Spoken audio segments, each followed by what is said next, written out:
একতার বাঁধনে নতুনের সৃজনে, একতার বাঁধনে নতুনের সৃজনে, হাতে হাত রেখে মোরা ছুটব অবিচল। ও, কি করা যায়?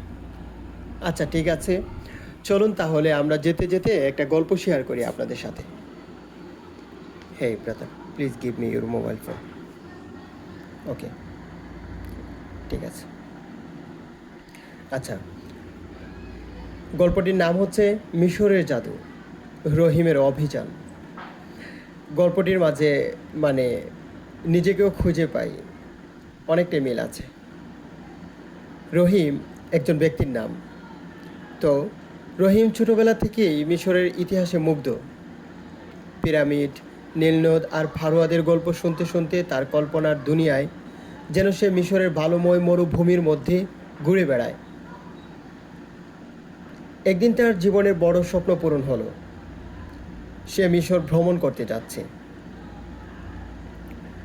প্রথমেই সে কায়রো বিমানবন্দরে নামার সাথে সাথেই রহিম যেন হাজার বছরের ইতিহাসে পা রাখল।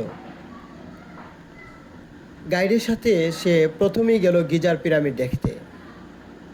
বিশাল পিরামিডের সামনে দাঁড়িয়ে তার মনে হলো সে কোনো গল্পের ভেতরে ঢুকে গিয়েছে। গাইড বলল, এগুলো ফারোয়াদের সমাধিস্থল, কিন্তু এগুলোর গোপন রহস্যগুলো আজও কেউ পুরোপুরি জানে না।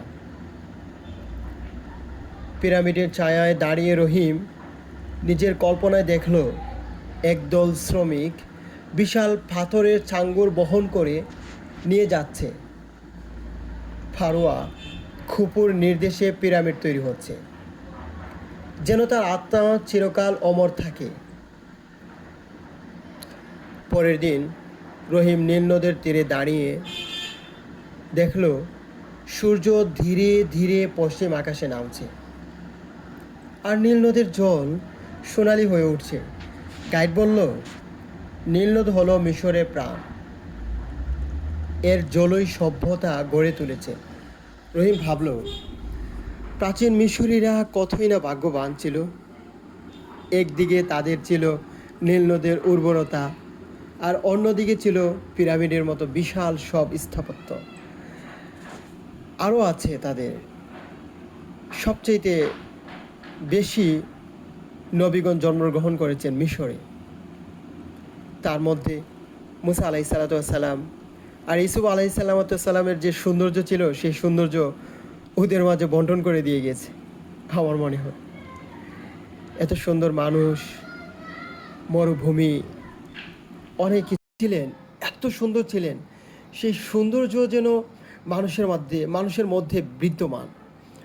এখানের মানুষ অনেকটা সভ্য, অনেক ভালো, ভদ্র, দেখতে অনেক সুন্দর। সেই ইউসুফ আলাইহিসসালামের সৌন্দর্য উপলব্ধি করতে পারি। আমরা কাছাকাছি হয়তো চলে এসেছি, তাই আর গল্পের বাকি অংশ বলছি না, সামনে বলবো। আরও অনেক কিছু আছে দেখার মতো, যেমন আলেকজান্দ্রিয়া মিশরের একটি গুরুত্বপূর্ণ বন্দর নগরী। এটি মিশরের ভূমধ্যসাগরের উপকূলে অবস্থিত এবং কায়রোর পরে দেশের দ্বিতীয় বৃহত্তম শহর। আলেকজান্দ্রিয়া তার ঐতিহাসিক স্থাপত্য, আলেকজান্দ্রিয়া গ্রন্থাগার এবং সমৃদ্ধ সাংস্কৃতিক ঐতিহাসের জন্য বিখ্যাত। এটা আমরা সবাই জানি। আলেকজান্দ্রিয়া 3টি মহাদেশকে একত্রিত করেছে সমুদ্র সৈকতের মাধ্যমে। তো আমার ভর্তি কার্যক্রম কমপ্লিট হয়ে গেলে ইনশাল্লাহ একে একে সব কিছুতে ঘুরবো। আজকে সকালে না খেয়ে বের হয়েছিলাম। সর্বপ্রথমে বাংলাদেশ দূতাবাসে গিয়েছি। আমাদের যে একটি স্টুডেন্ট লেটার লাগে সার্টিফিকেট সত্যায়িত করার জন্য, তারপর আপনার ব্যাংক চালান দিয়েছি। আগে হয়তো অনেকটা সময় নিত, যতটুকু জানতে পেরেছি ভাইদের কাছ থেকে। এখন এতটা সময় লাগে না, খুব তাড়াতাড়ি দিয়ে দেয়। আমাকে 3 দিন সময় দিয়েছে। 19 তারিখ যাব, গেলে আমার লেটারটা দিয়ে দিবে। তারপর আজহার ইউনিভার্সিটিতে অ্যাপ্লাই করব, ভর্তি হয়ে যাব।